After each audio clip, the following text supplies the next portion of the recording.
Live from Studio 1396, Columbus, Ohio. This is Late Lap. I'm AJ England. We're going to talk about a little bit of this and a little bit of that. We've been off air for about a month, and I think that we've got one hell of a nice little setup here at latelap.com. Want to start off talking about NHRA drag racing. The Gator Nationals were, of course, last week, and they were a very rainy and zany weekend of racing. We went over there in Central Florida. Want to say hello and thank you to my good friend and now boss, Chris Armstrong, for housing me down in Florida. We had a great time together, him and I and Dallas, and he's a part owner over there, and Josh Hart Racing, and spent some time with Josh and their people. Want to say hello to Joe Etter. Joe Etter is the 9-time national tractor pull champion, and he and I made some connections, had a great couple of afternoons of chit-chatting. Of course, it was a great day for Nitro. I need to do a little bit better job of talking about the pro stock categories. I know that. I'm still learning. But in those Nitro categories, we did see Antron Brown win from the number one spot. And Jack Beckman, Fast Jack, took the number one qualifier. It was Chad Green and his boys that took home the win. Got to see some of my great friends down there. We saw Dujanay Bland, we saw David Hoffman, saw some of the great reporters and friends that we see down there, and we had a lot of fun. Of course, now they're on to the Arizona Nationals. Now let's talk about the Arizona Nationals, shall we?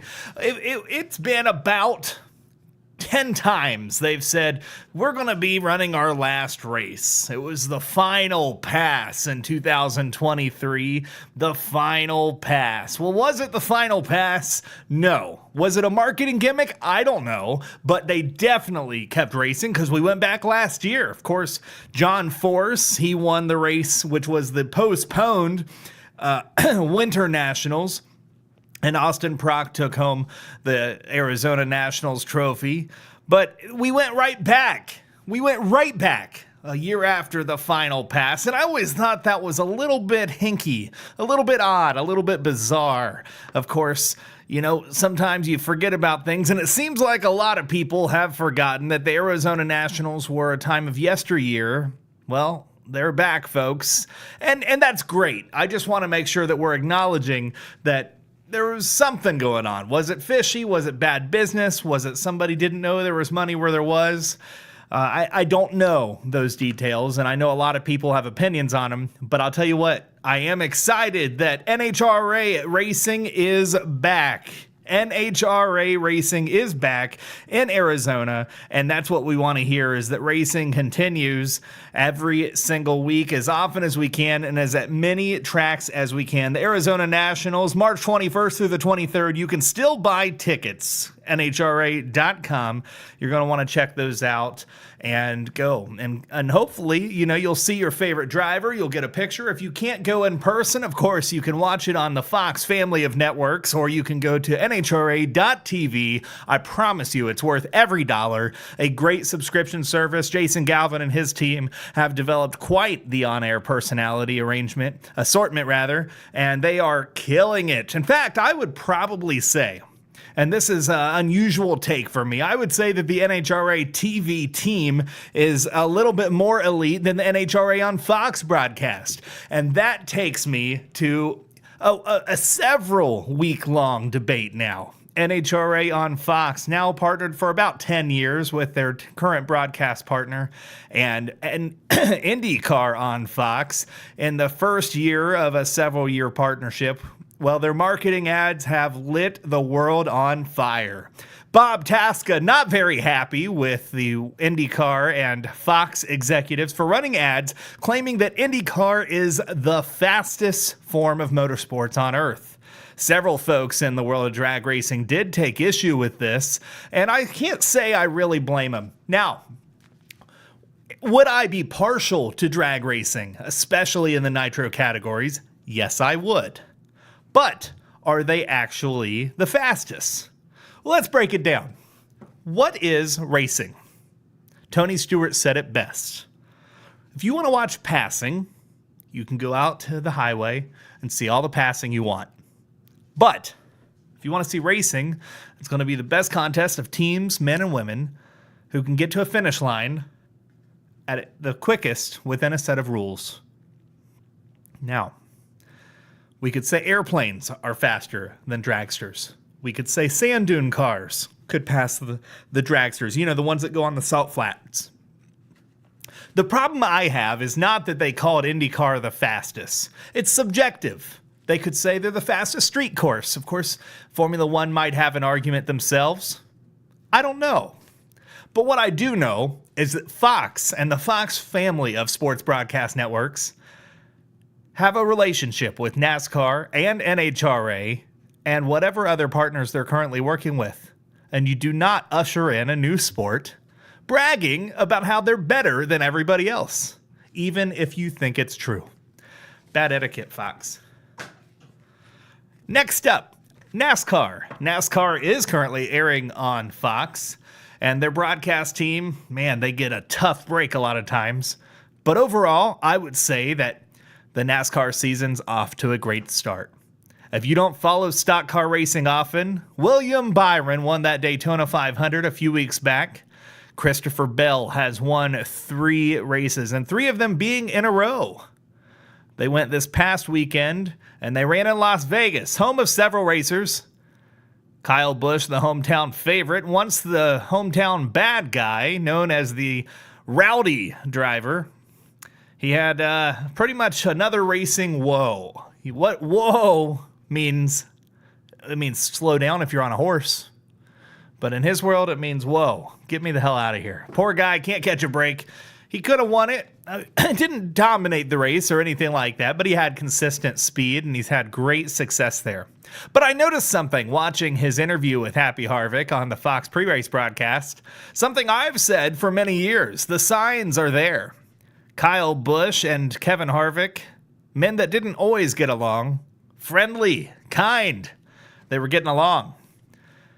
Kyle's okay with losing as long as he sees progress and he knows that next win's around the corner. I'm proud of his attitude. I'm proud of his spirit. Kyle Busch is the real deal. And that next Cup win's coming around the corner. Now, who did win? Who won that Cup race? Was it Denny Hamlin? Was it Kyle Larson? Was it Chase Elliott? No. As my good friend Logan Morris loves for me to say, nay, nay. It was none of those folks. Well, was it Bubba Wallace or Alex Bowman? Was it Brad Keselowski or Chris Buescher? Was it the pole sitter, Michael McDowell, who won the race? No, it was Josh Berry and the Wood Brothers. The Wood Brothers have won 2 races in less than a year for the first time in almost every one of your lives. I challenge anybody who follows me on TikTok or YouTube to say I've been around long enough to have seen the Wood Brothers win 2 times in a year. Gonna be hard pressed.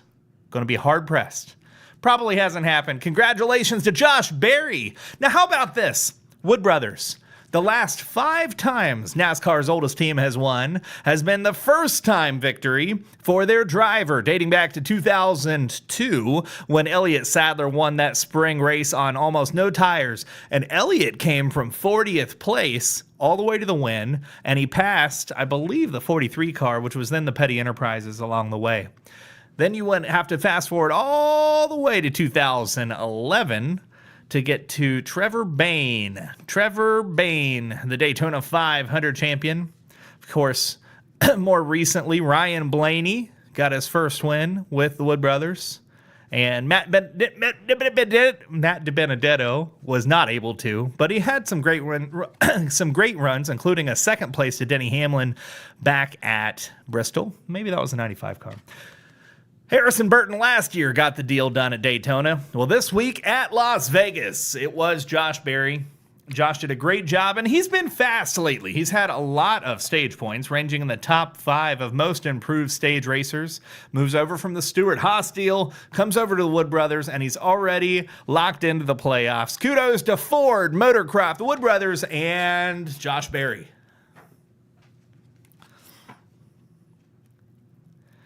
Well, we mentioned IndyCar earlier, and it was exciting to see that first race in St. Petersburg.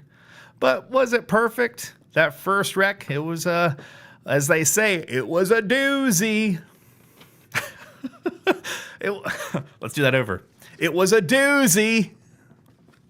Okay, after the first wreck, though, it was really cool. I'm sorry, I'm watching some things over here on the broadcast corner, and that's all right. So, the questions keep coming up.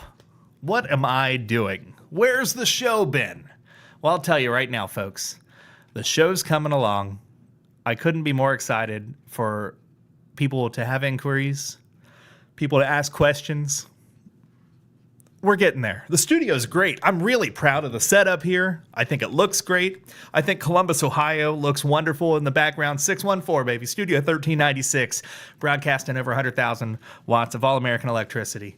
You know, the branding's on point. We've got some logos here, some logos there. Of course, I'm wearing a little bit of Anaheim to represent some times of the past. But we're having fun. Now, if you know me well, you know that I'm not here to have fun. It just might happen along the way. This show's going to be special. I keep promising you that. Well, we're about here.